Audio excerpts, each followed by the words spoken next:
आई भैया, हम संतोष बिहारी यादव आप लोग के प्रणाम नमस्कार। और देखें, आज हम लाइव फाइल बने अंशु म्यूजिक हिट कंपनी की ओर से।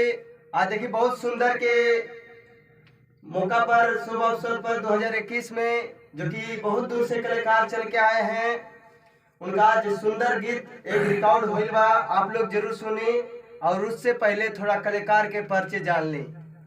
आई सर, आपका नाम क्या हुआ? जी नमस्कार, प्रणाम।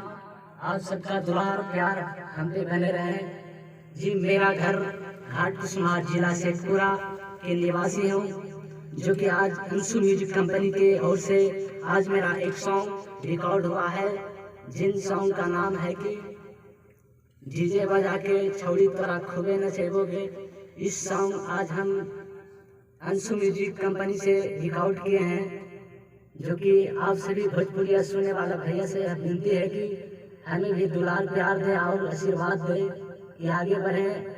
और हम यही गुजारिश करते हैं, इस गाने के लिए आशीर्वाद दुलार प्यार दीजिए और हमें आगे बढ़ाइए। जो कि आज ऐसा बाबा जानकार के डीजे, जो कि आज हमारे प्रिय साथी संतोष बिहारी जी के प्रांगण में पहुंचे हुए थे और ये सॉन्ग रिकॉर्ड किए हैं। बाबा जानकार के बारे में बोलिए। जो कि हमारे प्रिय साथी डीजे बाबा जानकार, जो कि अरुण जी हैं, उनके डीजे के प्रचार के लिए आज हम अंशु म्यूजिक कंपनी में आए थे सॉन्ग रिकॉर्ड करने के लिए, जिसमें कि हमारे भाई संतोष बिहारी जी का बहुत बहुत धन्यवाद, हमें दुलार प्यार आशीर्वाद दिए। और हमारे प्रिय साथी महेश दीवाना जी, जो कि आज हमें यहाँ तक पहुँचा दें कि हम स्टूडियो में गाना गा सकें। और ऐसा ही काम किए हमें हमारे प्रिय साथी महेश दीवाना जी ने हमें घाट कुसुमा से पटना दिल्ली तक पहुँचा दें और स्टूडियो में गाना गवा दें, जो कि खेसारी लाल यादव जी जैसे गाते हैं उसी तरह हम भी संतोष अकेला शेखपुरा जिला के निवासी हम भी उसी तरह से गाना गाते हैं। और भोजपुरिया सुनने वाले भैया से यही विनती है कि हमें आशीर्वाद और दुलार प्यार देते रहिए ताकि हम आगे बढ़ते रहें। और यही से हम अपना वाणी को विराम देता हूँ।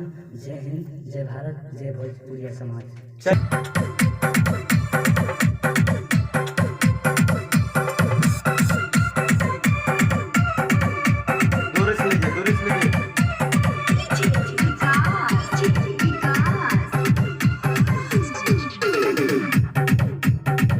एक मिनट है जी, आइएगा। दुनिया खिलाना